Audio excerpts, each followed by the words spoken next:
Hello dear aspirants. आज हम सीखने वाले हैं क्वाड्रेटिक इक्वेशंस को सॉल्व करना इन अ फास्टेस्ट वे।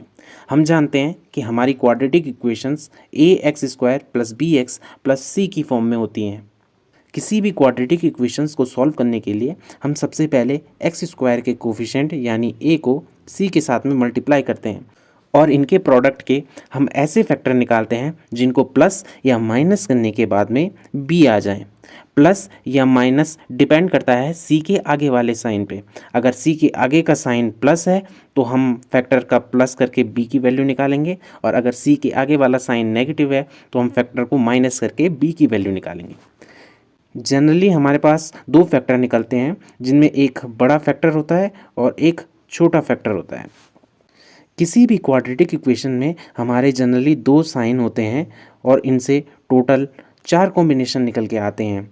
या तो फिर ये दोनों साइन प्लस प्लस हो सकते हैं, या फिर दोनों साइन नेगेटिव हो सकते हैं, या फिर पहला साइन प्लस और दूसरा साइन नेगेटिव हो सकता है, या फिर पहला साइन नेगेटिव और दूसरा साइन पॉजिटिव। अगर हमारी क्वाड्रेटिक इक्वेशन के दोनों साइन पॉजिटिव हैं तो रूट निकालने के लिए हम दोनों फैक्टर्स की नेगेटिव वैल्यू लेंगे। अगर हमारी इक्वेशन के दोनों साइन नेगेटिव हैं तो इस केस में हम छोटे फैक्टर की नेगेटिव वैल्यू और बड़े फैक्टर की पॉजिटिव वैल्यू लेंगे। अगर हमारी इक्वेशन का पहला साइन पॉजिटिव और दूसरा साइन नेगेटिव है तो इस केस में हम छोटे वाले फैक्टर की पॉजिटिव वैल्यू और बड़े वाले फैक्टर की नेगेटिव वैल्यू लेंगे। और अगर हमारी इक्वेशन का पहला साइन नेगेटिव और दूसरा साइन पॉजिटिव है, इस केस में हम फैक्टर की दोनों वैल्यू को पॉजिटिव लेंगे। हमारी पहली क्वाड्रेटिक इक्वेशन है 2x² + 9x + 10। इस क्वाड्रेटिक इक्वेशन को सॉल्व करने के लिए सबसे पहले हम x² के कोफिशिएंट यानी 2 को 10 के साथ में मल्टीप्लाई करेंगे, जिसकी वैल्यू आती है 20। अब हमें 20 के ऐसे फैक्टर ढूंढने हैं जिनको प्लस करने के बाद 9 आ सके। ऐसे फैक्टर होते हैं 5 और 4। क्योंकि हमारी इक्वेशन के दोनों साइन पॉजिटिव हैं, इस केस में हम दोनों फैक्टर की नेगेटिव वैल्यू लेंगे। और इस इक्वेशन के रूट निकालने के लिए हम x² के कोफिशिएंट यानी 2 को दोनों फैक्टर्स के साथ डिवाइड कर देंगे। ये हमारे दोनों रूट्स निकल के आ गए। हमारा पहला रूट है -5/2, और अगर दूसरे रूट को हम 2 से डिवाइड करते हैं तो हमारी वैल्यू निकल के आती है -1/2। हमारी सेकेंड इक्वेशन है 4x² - 8x - 5। अगेन हम 4 को 5 के साथ में मल्टीप्लाई करेंगे, जिसकी वैल्यू आती है 20।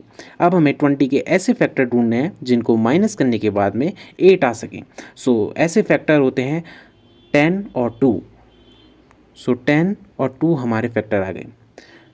हम जानते हैं कि जब भी हमारी इक्वेशन के दोनों साइन नेगेटिव होते हैं, इस केस में हम छोटे फैक्टर पे नेगेटिव वैल्यू लेते हैं और बड़े फैक्टर की पॉजिटिव वैल्यू लेते हैं। अगेन हम रूट्स निकालने के लिए x² के कोफिशिएंट यानी 4 को दोनों फैक्टर्स के साथ में डिवाइड कर देंगे। अब हम दोनों फैक्टर्स को अगर 2 से डिवाइड करें तो हमारे आंसर निकल के आते हैं 5/2 और -1/2। हमारी थर्ड इक्वेशन है 3x² + 4x - 7। 3 को 7 के साथ मल्टीप्लाई करने पे आंसर आएगा 21। हमें 21 के ऐसे फैक्टर ढूंढने हैं जिनको माइनस करने के बाद में 4 आ सकें। ऐसे फैक्टर होते हैं 7 और 3। क्योंकि हमारी इक्वेशन का पहला साइन पॉजिटिव और दूसरा साइन नेगेटिव है, इस केस में हम छोटे फैक्टर की पॉजिटिव वैल्यू और बड़े फैक्टर की नेगेटिव वैल्यू को लेंगे, और अगेन x² के कोफिशिएंट यानी 3 से दोनों को डिवाइड कर देंगे। हमारा आंसर निकल के आएगा 7/3 और 3 से 3 कट 1। ये दो हमारे रूट निकल के आएंगे। हमारी अगली इक्वेशन है x² - 12x + 27। x² का कोफिशिएंट 1 है, 1 × 27 होता है 27। हमें 27 के ऐसे फैक्टर ढूंढने हैं जिनको प्लस करने के बाद में 12 आए। ये फैक्टर होते हैं 9 और 3। क्योंकि हमारी इक्वेशन का पहला साइन नेगेटिव और दूसरा साइन पॉजिटिव है, इस केस में हमारे दोनों के दोनों फैक्टर्स पॉजिटिव होंगे। क्योंकि हमारे x² का कोफिशिएंट भी 1 है, हमारे आंसर यही निकलेंगे जो है 9 और 3।